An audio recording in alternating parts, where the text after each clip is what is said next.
Because he's so not boring in the comics. He's such like a fun, like cavalier, like he's hot nice. in the map. Hailee Steinfeld always gets the assignment. That's not very safe for that dog. I wouldn't give my dog pizza. I don't know whether it's the dog that's ruining your takes, Jeremy.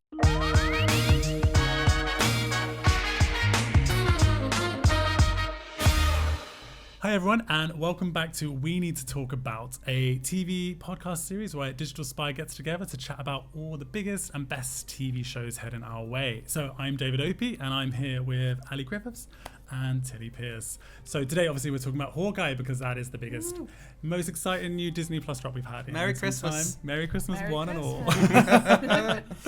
and all. 2 episodes just dropped today, and I want to know what you guys think. So, initial reactions. Ali, let's start with you. Well, I feel like slightly not on edge, but on the spot, because I know that we both know that you didn't enjoy it. Yeah. We'll get that out of the way now. Oh, we. And I obviously just watched it just this morning. But yeah, I was like really pleasantly surprised. I came away from it being like, yeah, this is fun. It's easy. I thought like obviously everyone has their feelings about Jeremy Renner and like his acting abilities in this role and all those things. But like that stuff aside, like I thought Hailee Steinfeld was great. Really good. I thought the character work with Kate was really fun. Like I just thought it was a fun kind of easy-going show. Like I was 100%. really surprised with how much I liked it. Yeah, it was definitely an easy in, and it was the first 2 episodes are definitely more set up than any kind of payoff. And I think people need to bear that in mind when watching the show for the first time, because these are all brand new characters essentially. I mean, even Hawkeye, you can argue like we don't know that much about him besides the fact that like he's part of the Avengers.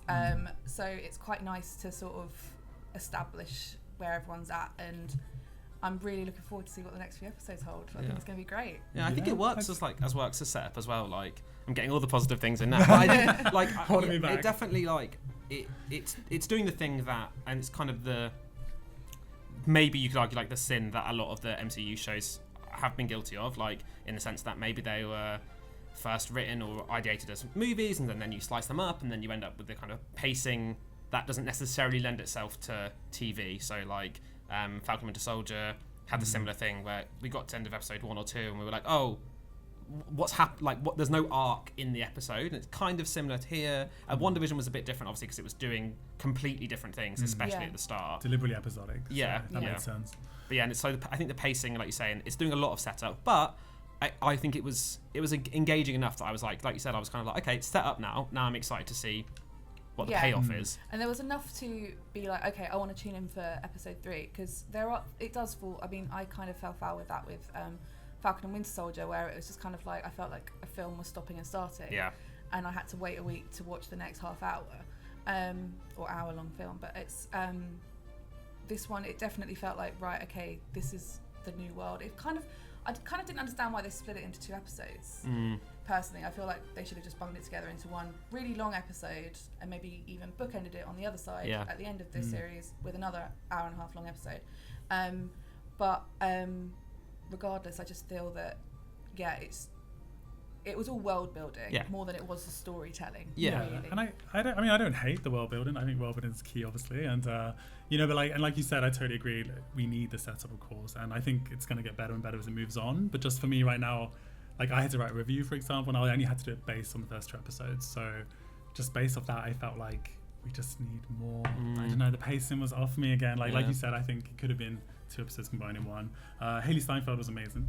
Yeah, we need to give a big shout out to her.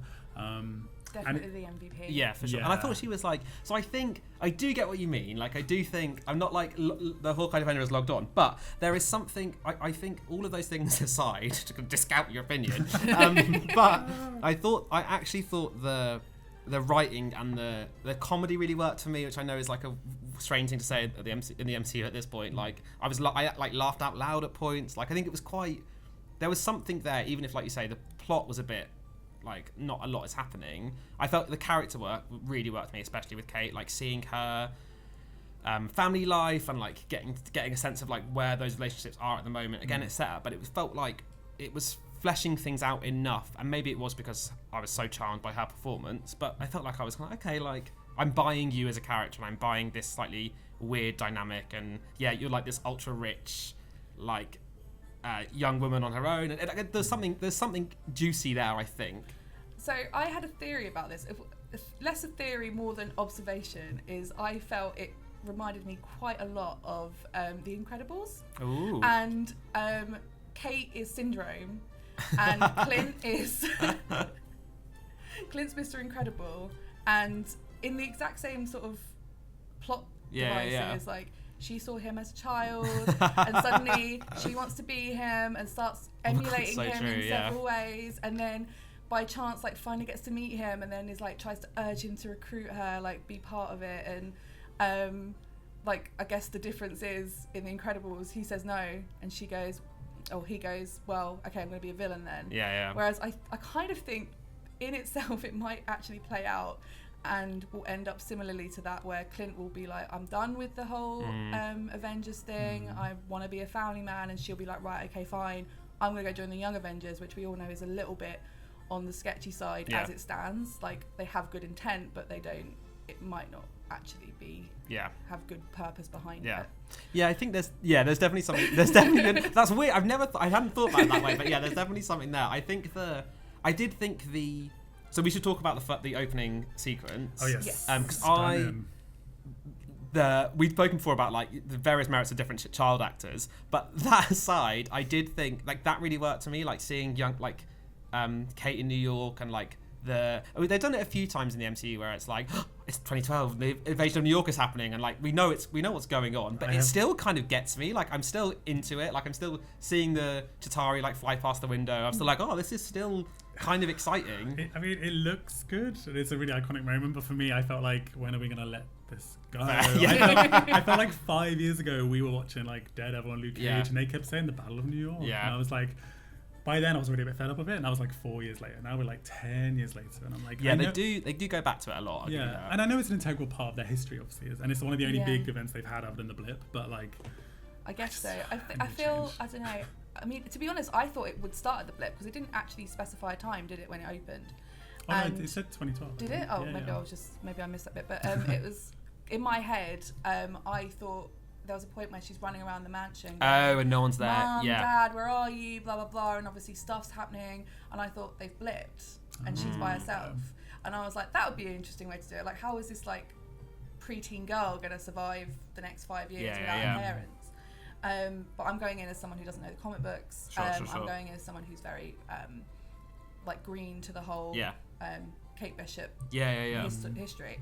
But then obviously that isn't what happens, and her mansion gets destroyed. And do we think so? Before we get other things I want to talk about in terms of like overall feelings, festive feelings. But do we think, you just made me think, do we think Kate Bishop's dad is actually dead?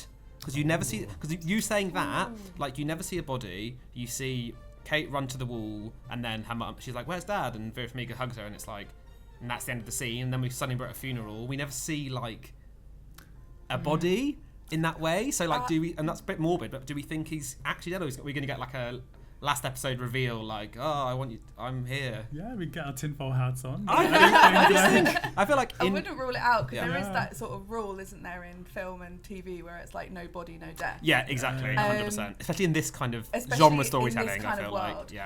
There is part of me that thought it was Eleanor, Vera Farmiga's character, who did it. Who might have like sort of seized the opportunity to. Ooh. Well, we were talking earlier, weren't we? Grabbed the kid and ran. Yeah. She does look evil. Yeah, as discussed. I need to talk about the Bob. Give me the feelings. So, I'm again, like I said, don't know much about the history of Kate Bishop or the family. Fully convinced just by how fabulously dressed she is and her Bob that Kate's mum Eleanor is evil. Yeah, she looks like a villain. And will become a villain at some point, if she's not already. The Bob gives it away. Yeah, you're totally right. I think the Bob. There's like a moment when, so like later in the first episode, when Kate gets back from university where she's been, or like she's 22, right? So she's at university. She shoots the arrow at the clock tower, and then she comes back home. She's like, I'm gonna go back to your apartment first. And she walks in. Her mom's in like that huge red gown. She's got the bob, and it's like, this is a I was with you. I was like, this is suspicious. This hair is too good. And then and the stepdad is so like literally mustache twirlingly evil. Yeah. And like maybe you're this is too obvious, and maybe it is the mum, because it's so. They position the stepdad immediately as like, isn't he suspicious? Like, Yeah, he does seem very Poirot-y. Yes, big like Dick Dastardly kind of Yeah, Dick Dastardly behaviour. is definitely the one.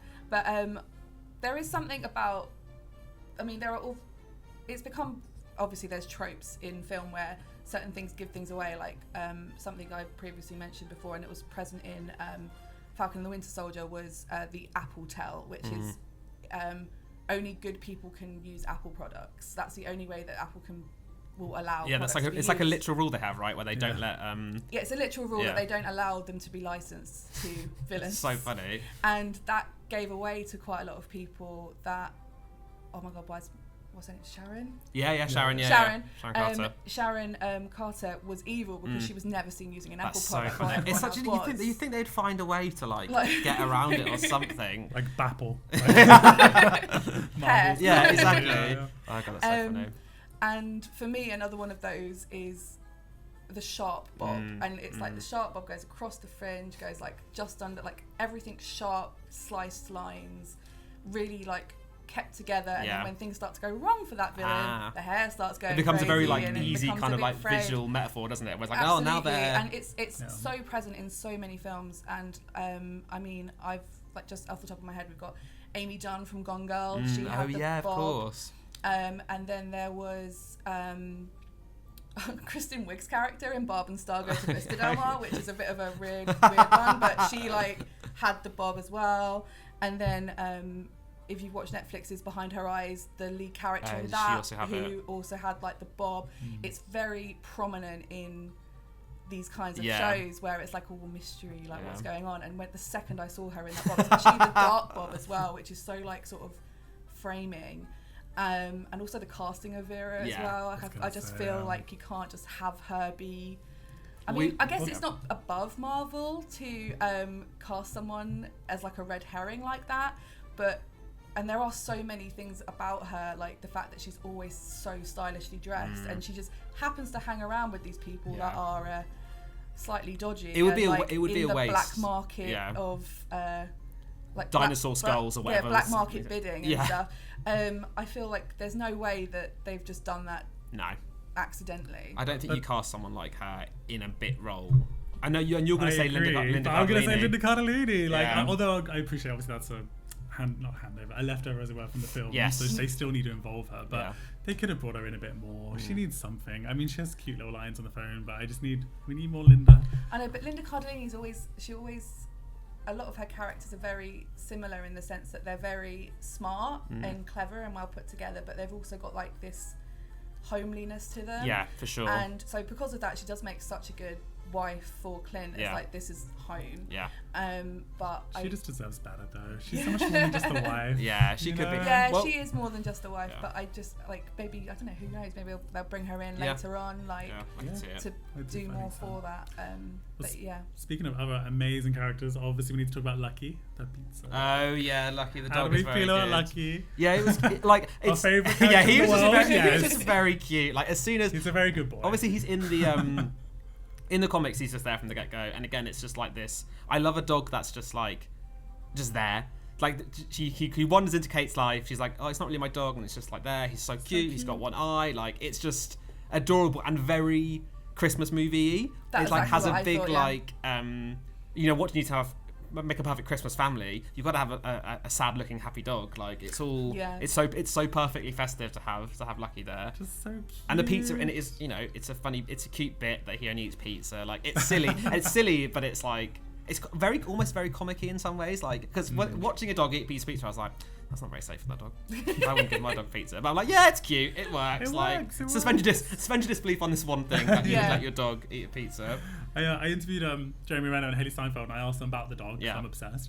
And and they were saying they loved it, but it kept like running off in the park. They kept seeing squirrels, and they kept losing it. They kept it kept breathing loudly. Even Jeremy was like, he's ruining my takes. We need to redo it again. But that's hilarious. They still had love. So. I don't know whether it's the dog that's ruining your takes, Jeremy. I don't know whether it's just it ain't Hailee. It ain't Hailee. Yeah. To be fair, speaking of casting.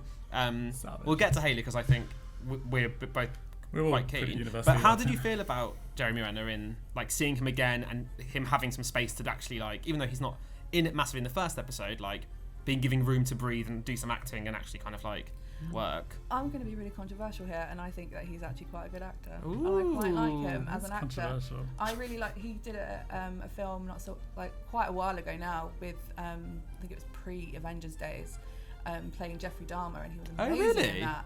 That's interesting. And he brought such a good sort of nuance to it. So I always knew it was kind of there, but he does get so sidelined throughout the Avengers because he is like Hawkeye, with all due respect, in many ways, especially as the MCU have laid it out, is the least interesting. Oh yeah, Avenger. 100%. It just and he suffered for it, right? Like I think I read an interview with the director, I think he's called Rhys Jones or something, the director of these episodes, and they were talking like working with Jeremy Renner and being like, oh, I think he was like the public perception of him is he is Clint Barton, and I was thinking about that. I was like, oh, that's kind of that does Jeremy a disservice. I know he's done other things that are like funny, but it does him a disservice because the character was written like so kind of boringly for so long, and then you have like the bit in Ultron where they try and give him a family and stuff, but like that character isn't interesting in the MCU, and so you go into it thinking, oh, it's Jeremy Renner, he's not a very interesting actor, but actually, yeah, I quite liked him in these 2 episodes. I was like, it's quite something there, a bit like it's not a big performance, but it kind of works. I don't think Clint is going to ever be a big performance. No.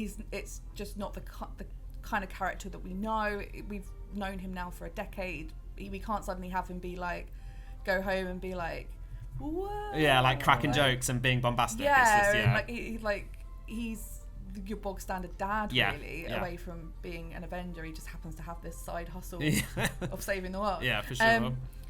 What I would say though is, I know we're going to bring it up in a bit, but when he's at the musicals, when he's at the musical and like just the blank stare across his face and watching like this version of Natasha, was I thought that scene was great. I thought it was really beautifully done and done all through his face. Like he doesn't say anything because he's in a theatre.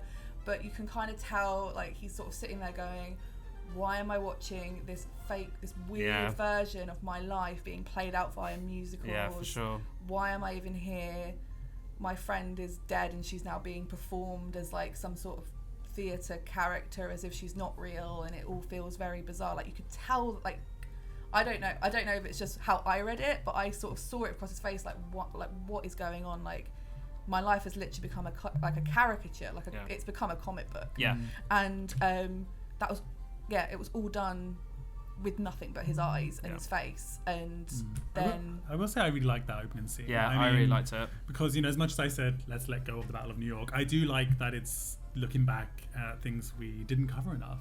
Like before Natasha's death, we never really saw Hawkeye's reaction much at all. Yeah. No. She didn't even get a funeral, and we didn't even talk about that till her prequel film. And then also all the Ronin stuff, obviously, was touch on that. His guilt about that 5-year little murder spree he went on for a laugh in the blip.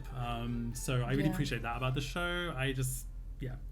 I see the potential in the show, but I'm just not enjoying it. I would say I like massively agree with you. Like that scene, and especially because I was quite high off the opening scene, like with the Battle of New York stuff, and then to have that like very fun MCU like bombast, and then you have like the comedy of the Rogers musical, which is like funny and silly, and like there's the guy in like a green hoodie being the Hulk. Like it made me laugh, but then the juxtaposition was really, really, really nice of like just that shot of Jeremy Renner's face, and obviously he's got his hearing aid turned off, so like diegetically there's no sound. He's just kind of like you kind of takes a second to twig what you're watching him watch, if that makes sense. Like it cuts to his face and he's very serious, and then it cuts back to the performer doing like Black Widow, and it's like, oh, like you're watching him kind of like you say, like process this very bizarre like rendition of his friend who's died on stage. It was quite. I was surprised at how like much that's. I was like, oh, this is quite interesting. Yeah, it's. I mean, I compared it immediately to Diana the musical, in the sense that I know it's basically it's meant to be a bit of a Hamilton ripoff, really. Isn't it? Yeah. But to me, it read more as Diana the musical, which, if anyone doesn't know, is a Netflix. Well, it's a Broadway show that is now on Netflix. Yes, right, yeah. Depicting the life of Princess Diana, and it got slated quite rightly because it's so gauche and it just misses the point of why we like these characters or this person and the history of it, and they just fill in bits that they don't quite understand, and it's written by an American who clearly didn't know that much about Princess Diana and how much she like how emblematic she is to the UK, and I saw that in Rogers the Musical, where it was like, I mean, don't get me wrong, the song is fun. Of all the things they could have chosen to make a song out of, I Could Do This All Day was the perfect choice. Then there's that great bit where it's like, and they're pretty easy on the eyes, and it's like Thor and the Cap side by side. It was it did work. It was funny. But yeah, the whole Diana the Musical thing where it's just like, this is so gauche. Yeah. And it's so unnecessary, and it's too soon, and it's too affecting too many people that are actually around to see it. Yeah, totally. And like, sort of, to me, in my head, when I was watching Clint, sort of on reflection, I was like, I imagine this would be what Prince William and Harry are thinking when they're watching, if they were to sit and watch Diana the Musical, which I doubt they are, but like, or someone who knew Diana was watching it and have like this fictional version of someone that like, if you know that person, there's like a ghoulish being element sent up in such a way, and not only that, it was a traumatic event. Like, okay, going back to Rogers the Musical, it's all fun and games singing I Can Do This All Day, and I can do it. I won't sing, I'm sorry. I sincerely apologise for my singing voice, but it's one of those things where you forget people die. Yeah. I mean, it's classic MCU to be like, oh, we don't really want to like think about the thing a bit too much, because then it opens up a can of worms. So we'll like chop and change and make it light and funny, because otherwise we have to be like address the fact that it's trauma light. How many people in New York got wiped out and stuff. Yeah, for sure. I think to like you say, zoom out a little bit more on the Rogers the Musical bit really worked for me, and it worked really well as like all of that initial setup set the tone for what the show was going to be, and I introduced this video by saying Merry Christmas, but I actually like really love the like festive New York, like we're on Broadway to see Rogers, like it has this really fun Christmas show vibe to it, which really worked for me. Like, you know, Dash and Lily's been cancelled, R.I.P. So we don't have a Christmas show. Exactly. We don't have a Christmas show, so maybe Hawkeye will be a Christmas show for us this year. I think what are your guys' thoughts? I mean, what's your thoughts specifically on it in capturing the sort of Christmas movie vibe? Do you think it does that? To a degree. I feel like I can't even pin my finger down exactly why, but I feel like a lot of it is a little bit soulless. I feel like it looks festive. I don't feel festive. I'm not getting the festive love. You know what I mean? There's that specific warm feeling like Dash and Lily gives me. Like, I mean, unfair comparison. Dash and Lily. I know. Apologies. Apologies for regret bringing it up. I feel like I'm learning so much. I love that you guys are Dash and Lily. Who doesn't? The little Christmas, especially in the first episode, there was loads of like Christmas music, like stings and like little cheesy bits of music that I was like, oh yeah, this is like cute. Like, I don't know, it got me a little bit like with the Christmas spirit. I want to love it. I do wonder if I went in with low expectations as well, you know, like, because I just wasn't a fan of Hawkeye in general, and I love Hawkeye in the comics, and I mean, this is a much wider problem, but I feel like the MCU never captured it's kind of a boring character in the MCU, because he's so not boring in the comics. He's such like a fun, like cavalier, like he's hot nice. in the Matt Fraction run that the show is based on, as me and David have discussed before. So hot. He's really hot. It's a really fun, like I think that's something that to talk about the show more generally, like Tilly, I know you said you haven't read like the comics that this stuff is based on and the Kate Bishop stuff, but the thing that I think is going to be interesting to work out whether they thread the needle on is that in the comic run that this show specifically is based on, you're seeing Hawkeye at a really like bumbly kind of useless point in his life. Like, he lives in a rundown apartment, he's like paying for everyone's like gas and utility bills, he just got like bumbles around, he's carrying cardboard boxes upstairs. It's just it's very like ground level. He's a bit of a mess. Yeah, he's definitely a hot mess. And I think they're doing and a hot mess, and I think we're getting that via Kate a little bit. Like, we're seeing, I think, even though she's super rich and like the heiress to this security company, I want to see a bit more of like the thing that I think will cement Jeremy Renner in this role for me in this show will be if we can get some more kind of like shambolic-ness to his life, which we're getting little bits of, and he's kind of a bit out of his depth. But I don't know if we can. I don't know if we can like do that naturally. Though. Yeah.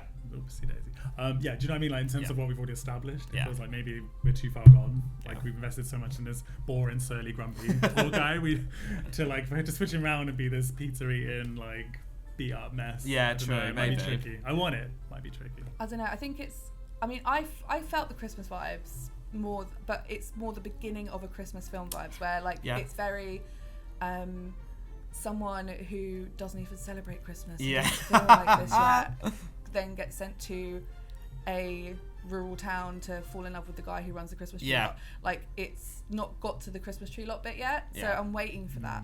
And it's just, but generally it felt maybe a little bit like Jingle All the Way. Like, I can see that. Where he, like, it's a dad who doesn't particularly want to celebrate Christmas but wants to do it for this kid.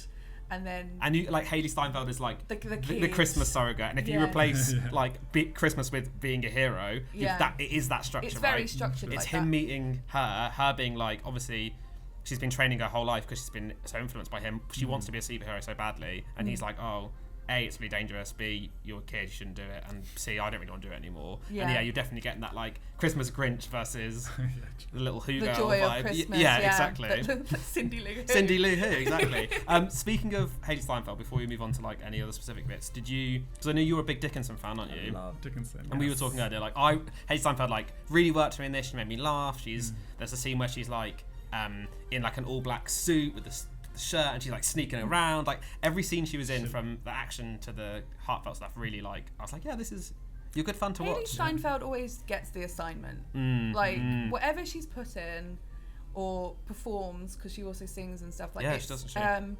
She always just gets it spot on. Like, it's a skill, and it's a natural skill that few and far between have. Yeah, for sure. And I just feel that she really nailed Kate as like someone who really means to do well and really wants to try and is working really hard to like make this a thing, and then just doesn't quite do it. Like there's a scene where Clint's like bound to a chair, and then she like tries to save him but just falls through the ceiling, and I'm just like, you're a kid who's untrained. You're as trained as you like to think you've been trained. You've watched a few YouTube videos and think you know how to do an archery. Like it was. I got very much that vibes from her, and it's something that's so. Honestly, I just feel it's so like Gen Z. I see that. Of where they like. Sometimes like there's no doubt in anyone's mind that they have like a real pure intent, but the execution's just not there yet. And it comes with age and like maybe talking to the right people and knowing the right people. Well, there's that bit, isn't there? Sorry, we asked you about Dickinson and jumped in, but there's that bit in where she's talking to Clint. They walk down the street and she's like, "You have a branding problem. You're too cynical. Like you're cool and detached and make sure you do your job, but that's not what people want anymore. What people want is like you to wear your heart on your sleeve. People want sincerity and enthusiasm together, and like that's what you're talking about, right? Essentially. That's the like Gen Z mindset. To generalize, it's a lot of people's mindset. It's a very generalization, but that's a kind of like very 2020s mindset to have, like, doing good things and being excited about doing good things, and not being ironic or cynical, but it being like a genuine feeling. Definitely. I love that branding line in particular. I thought that was very meta of Marvel. Oh yeah, for sure. Showing that Hawkeye is unmarketable. Yeah, for sure. And I mean, Hailee, no notes, obviously. She's amazing. She's incredible. I guess if I was nitpicking, it does feel a little bit quite similar to Dickinson, like Emily Rowland and Emily Dickinson. Although they are quite similar characters naturally, so that's not a slight to her. I think they're both quite earnest in a way. Obviously, there are differences.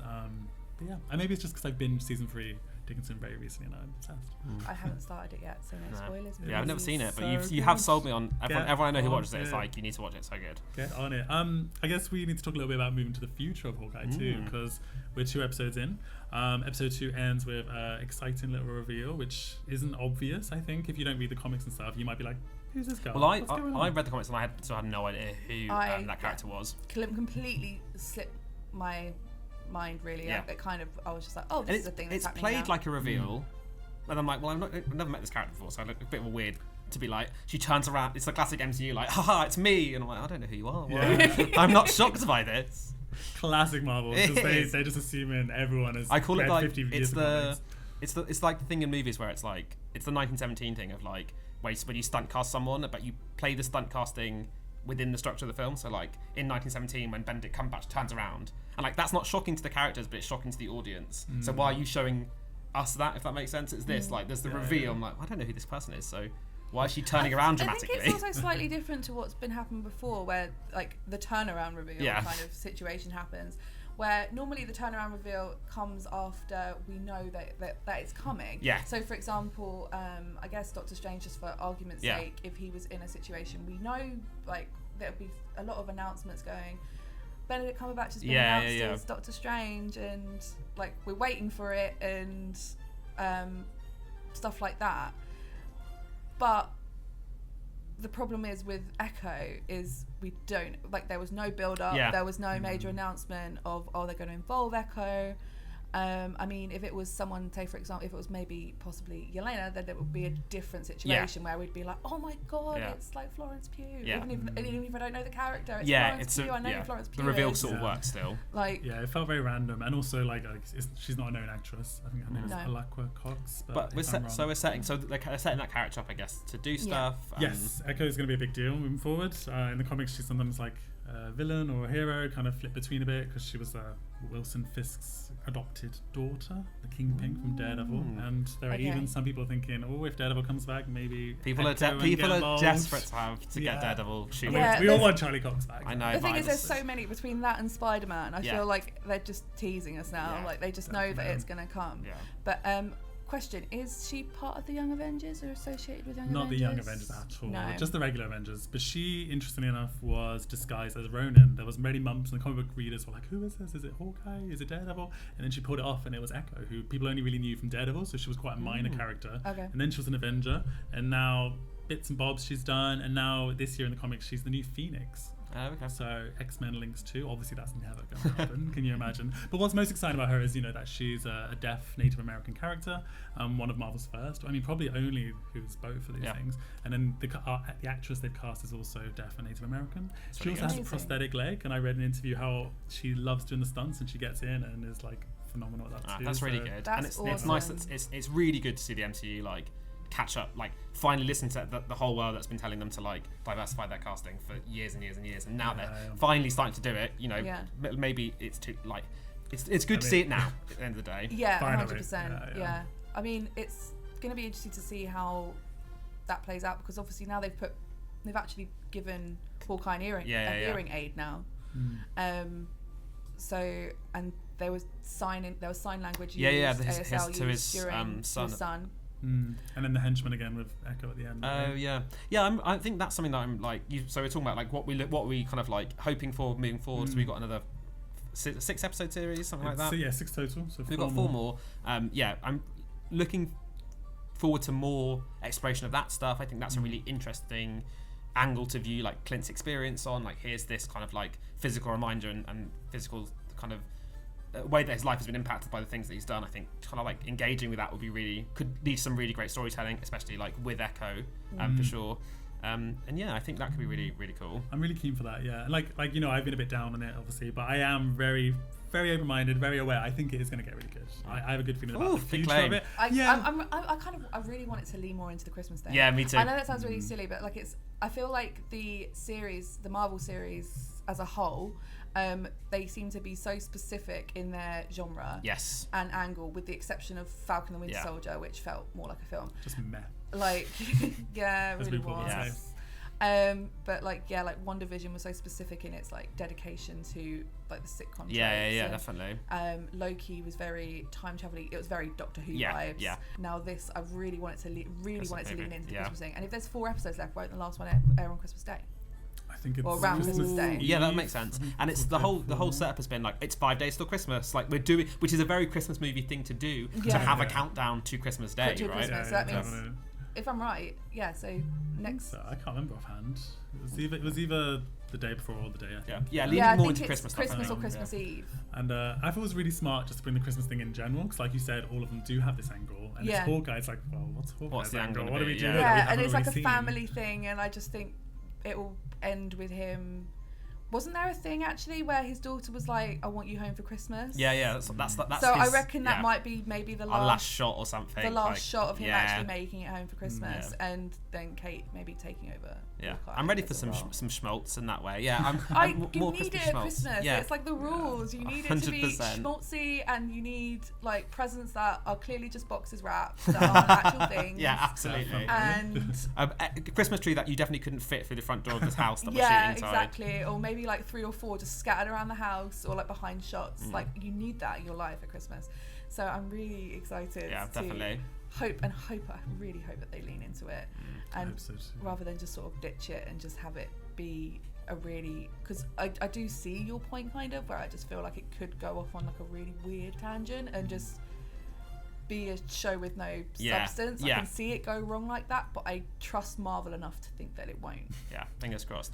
Is there any like MCU stuff that you because you're our kind of resident MCU-y thing? Comic, Well, I mean, like, obviously we're waiting for Yelena to show up at some point. Yeah, I mean, key things. Yeah, Elena, Echo, maybe Daredevil connections. Yeah, I think we've covered most. Yeah, of I that, think to be I'd honest. love to see Florence Pugh and everything. So get like, and I know we know she's in it. So yeah, put her in. I'm happy. Well, we've kind of brushed on it, but Young Avengers, we kind of talked about it, assuming everyone knows what that is. So we should probably point out. Because we've been talking for years, but like, what's obviously happening. They're obviously doing it. Yeah, so obviously, in the comics, the Avengers, there's a young version, there's legacy heroes, and Marvel is very clearly setting this up. Yeah, and Kate is like the founding member alongside someone we haven't met yet, like who we're also being introduced to, like via Kang in weird ways. So I can like they're definitely doing it. We met Billy and Tommy. Yeah, like we met them all. done. It's happening. I'm committing. And speaking of that, like it was really good to see Kate Bishop as a comic book nerd. It was really nice to see. I sat down this morning. I was like, oh, Kate Bishop on screen. This is crazy. Like, love it. Yeah, we got Kate. We got Patriot from Falcon. They introduced him as Isaiah, and then Kid Loki. It's happening. Kid Loki. We're committed. We're in. It's done. Give us money. Yeah. We spoke about it briefly, and we. The bits of the comic book that are in this show really work for me as like cute homages. Obviously the Tracksuit Mafia as bad guys are very like, they're just funny and it works, and they say bro a lot, and it's a bit it's silly, but it worked for me. Lucky the Pizza Dog was very good, but I really loved and I don't think they did it in the second episode, but the opening credits and the closing title credits are so cool. So cool. It's like 60s spy movie homage. They're very much like the covers of the Matt Fraction run of the comics. Like it's that inspired. It has this big like 60s kind of flair to it, which is so cool to see. And like really liked it. It felt like the covers come to life. Yeah, literally. 100%. Like, David Aja, is it? Yeah, phenomenal. Actually, I guess thinking about the wider MCU stuff, one thing we haven't mentioned is maybe Hawkeye giving up. Maybe he's going. What do we think? Oh, I just took that as a given. Yeah. I really like, just in my head. I think I've even spoken about it as if it's fact. Yeah. I don't know. This is not inside information, but I am no Disney Oracle. But I just kind of felt like this was his swan song. Yeah. And that's why he's finally been given his big last hurrah. It will end at Christmas. He will be with his family, which is what he's always wanted since Age of Ultron, when we realised they even existed. And Kate will then take over the mantle somewhat. Yeah. Oh yeah. I'm 95% sure of that. I just do you think he might hang around for the occasional cameo moving forward? I mean, maybe. I don't think he's gonna die at the end of this series. Yeah, it's too small. And like that's the only thing. Like the MCU, they killed off Natasha, killed off Steve, killed off. Using their first names is so funny. They killed off Captain America, killed off Black Widow, and killed off Iron Man. I don't think you're going to get Hawkeye getting killed off. I think it would be a weird move, stakes wise, to do at the end of this show. I think the MCU is employing the death of main characters at pivotal kind of on the nose dramatic moments, and doing this at the end of his TV series wouldn't make sense. But him retiring 100%, I think it makes sense. I know. Well, there was originally. All of the original Avengers were gonna die, weren't they? I think there was like Endgame there was like a first draft. There was definitely like a talk draft of it, at least, where they were gonna just wipe them all off. And I think while they obviously didn't do that in Endgame and just said goodbye to Steve and Tony, Steve didn't technically die. No. We didn't actually see him die. Natasha Erasure. And Black Widow. Yeah. Natasha, I'm sorry. It's so that's half of them, and then the other three, like Hulk has he's become another bit Hawkeye, where he's been sort of relegated to the sidelines a little bit.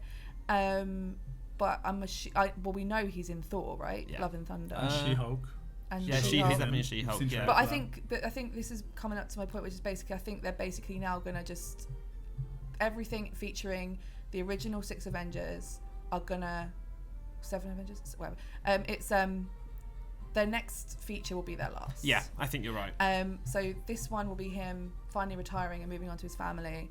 I think Thor: Love and Thunder is Love and Thunder, isn't it? Yeah. Will be the end of Chris Hemsworth Thor. Chris Hemsworth Yeah. Thor. Again, I don't think he'll die, but I think he might like Do something else. find Yeah. maybe even pass it on to like female Thor. Oh kind yeah, of yeah. Situations Yeah. That could be cool. and have that be the next generation, and then She-Hulk will be Mark Ruffalo's Mark swan song. Ruffalo's Yeah. goodbye, and then that will be it. And now they've handed the torch over to everyone as necessary, and then they will continue the phases as seen. Yeah, I think that makes sense, definitely. Like, I'm very excited. yeah, Sounds it's so gonna good. be good, and it's gonna be emotional. But I think they were right in restricting losing all of them in one Yeah, go. I think it'd been- it would have lost its Totally. emotional value Yeah. if they just went whoop, Yeah. bye. Yeah, It's just for like sure. It would be a lot for the movie to. We already didn't have a funeral for one of the characters when 3 of them died, so you'd get like a combo funeral Can if you they all imagine? died. Like it wouldn't have been. Steve's still not dead. Yes, yeah, no. Like, he, in yeah, theory- yeah. He's dead to me. He pretty much is. Let's be honest. Like, he's had his day, Yeah. definitely. But he so could pop up. Yeah, for sure. there is part of would he turn up in Hawkeye What? just as Who, like Chris a Evans? as like a one-off?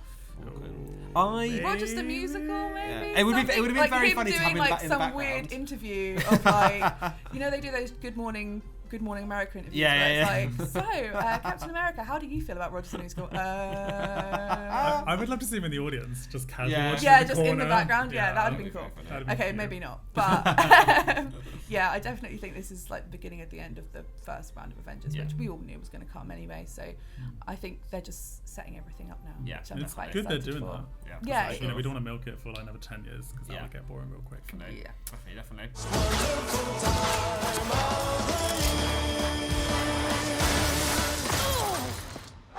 Thanks so much for joining us here at Digital Spy. We've been talking about Hawkeye episodes 1 and 2.